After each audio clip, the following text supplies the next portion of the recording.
पहलगाम की बैसरन घाटी से होकर गुजरेंगे तो लगेगा जन्नत का रास्ता कहीं इधर से होकर ही जाता होगा।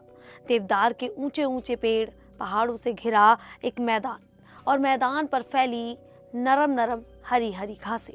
नजर उठाएंगे तो बर्फ से ढकी पहाड़ों की चोटियां आपकी नजरों पर छा जाएंगी। इस बीच अगर चमकता सूरज दिख गया तो लगेगा इन पर्वतों ने चांदी की चादर ओढ़ रखी है।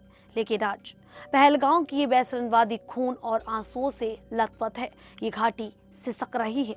गुजरे मंगलवार को डरपोक और कायर दहशतगर्दों की जमात ने उस सैलानियों पर मजहब और नाम पूछकर गोलियां बरसाईं जो उस वक्त घाटी में मैगी खा रहे थे, घुड़सवारी का आनंद ले रहे थे। बैसरन की हरी भरी ढलानों पर जहां बच्चे हंसी मजाक में खोए थे और परिवार घुड़सवारी का सुख ले रहे थे, वहां अचानक गोलियों की बौछार ने सब कुछ छीन लिया।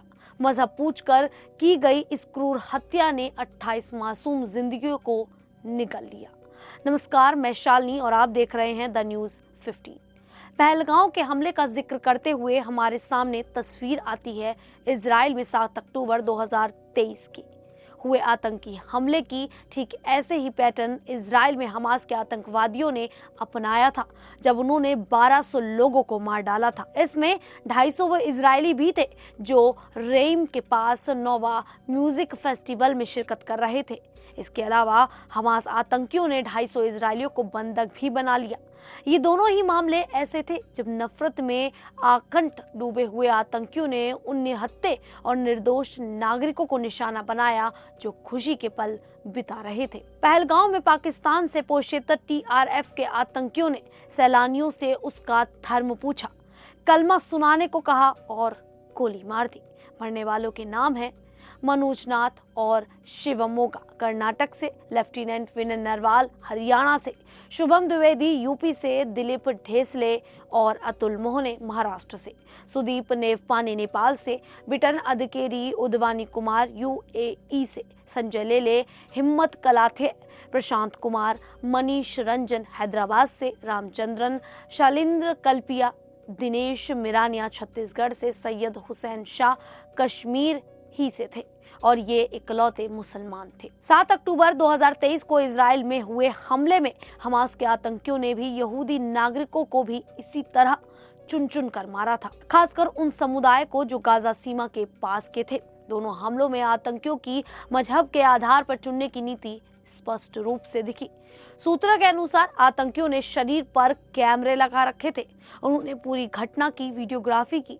मुख्य घटना स्थल पर आतंकियों ने सभी को इकट्ठा कर उनसे उनकी पहचान की, फिर उन पर हमला किया।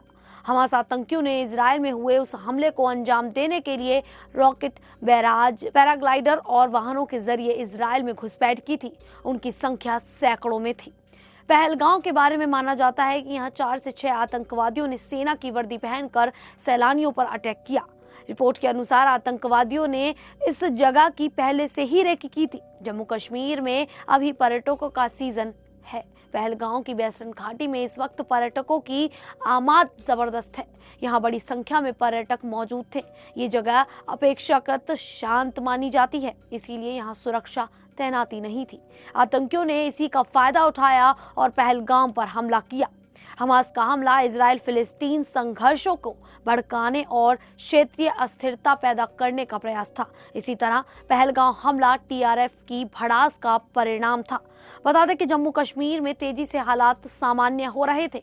वहां पर्यटकों की आमद हो रही थी, सिनेमा घर खुल रहे थे, बाजारों में रौनक बढ़ रही थी। ऐसा लग रहा था कि जम्मू कश्मीर के हालात तेजी से सामान्य हो रहे थे। लेकिन ये सकारात्मक बदलाव आतंकवादियों के मकसद और वजूद पर सवाल खड़े कर रहा था। इसीलिए पाकिस्तान में बैठे आतंकी के आका हताश हो रहे थे। इसके बाद ये हमले बौखलाहट में किए गए। ये दोनों ही हमले बड़े जियोपॉलिटिक्स उद्देश्य से प्रेरित थे। इजराइल में हमास द्वारा किए गए हमले और TRF के इस हमले ने गहरे सामाजिक और भावनात्मक घाव छोड़े हैं। इजराइल में इस हमले को होलोकॉस्ट के बाद यहूदियों पर सबसे घातक हमला कहा गया, जिसने राष्ट्रीय एकता को हिला दिया। इस हमले के बाद इजराइल ने 8 अक्टूबर 2023 को गाजा पट्टी में हमास के खिलाफ ऑपरेशन आयरन स्वॉर्ड शुरू किया। ये इजराइल का हमास के खिलाफ अब तक का सबसे बड़ा युद्ध छड़ा। इजराइल ने इस युद्ध के 3 प्रमुख लक्ष्य निर्धारित किए: हमास का खात्मा, बंधकों की वापसी और गाजा सीमा के पास रहने वाले निवासियों की सुरक्षा स्थापित करना।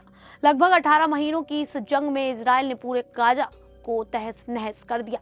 इजराइल ने हमास की सैन्य और राजनीतिक नेतृत्व का खात्मा कर दिया है। इजराइल के जवाबी हमले में 50,000 फिलिस्तीनी मारे गए हैं और अब भारत की जनता भी भारत की सरकार से इजराइल जैसे जवाब की मांग कर रही है।